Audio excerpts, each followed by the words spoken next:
Hello everyone, I'm Roshan Jahan Ahmed and I welcome you all to my channel.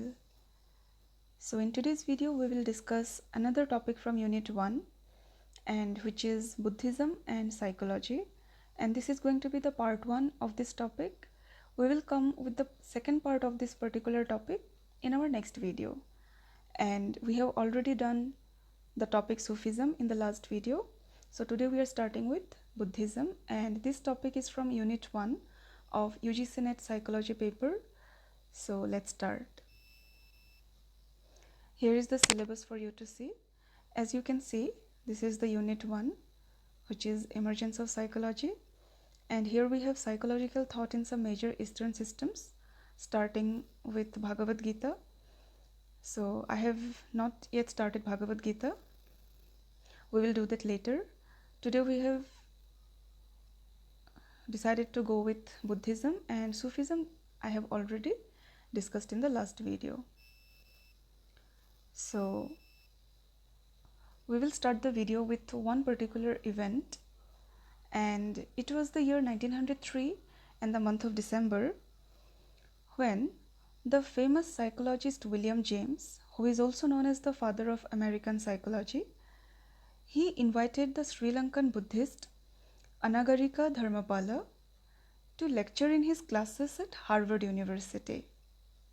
As we all know that William James was working at Harvard University, and after Dharmapala lectured on Buddhism, William James remarked, and I quote it here, "This is the psychology everybody will be studying 25 years from now." So it is quite evident that the importance of Buddhist philosophy in the field of psychology was identified way back in the earlier part of the last century. So here are a few facts about Buddhism. Most of us are already aware. So Buddhism is the world's fourth largest religion with over 520 million followers, and the original teachings are attributed to Lord Buddha, and two major extant branches exist in today's time. Those are Theravada and Mahayana. And there is another term, Tripitakas. So what are these? These are the earliest Buddhist writings, and these are preserved in three-part collections, and that's why these are known as Tripitaka. So the first part is known by the name of Sutta Pitaka, and it contains a series of discourses attributed to the Buddha containing much psychological material. So most of the psychological material can be found in the first part of the Tripitakas.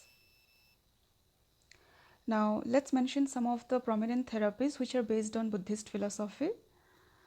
So some of the prominent psychotherapeutic techniques based on Buddhist philosophy are acceptance and commitment therapy, or ACT, and mindfulness based cognitive therapy, MBCT, and these are already prescribed in our syllabus for UGC NET paper psychology in the later units.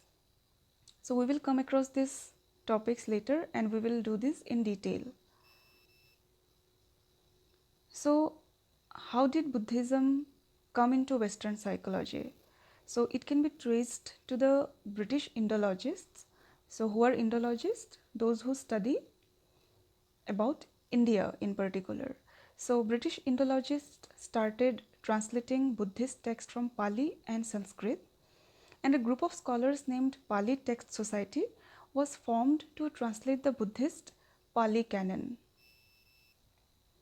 And in 1900, Indologist Caroline A.F. Rees Davids published a translation of the Theravada Abhidhamma's first book, the Dhamma Sangani, and its title was translated to English as Buddhist Manual of Psychological Ethics.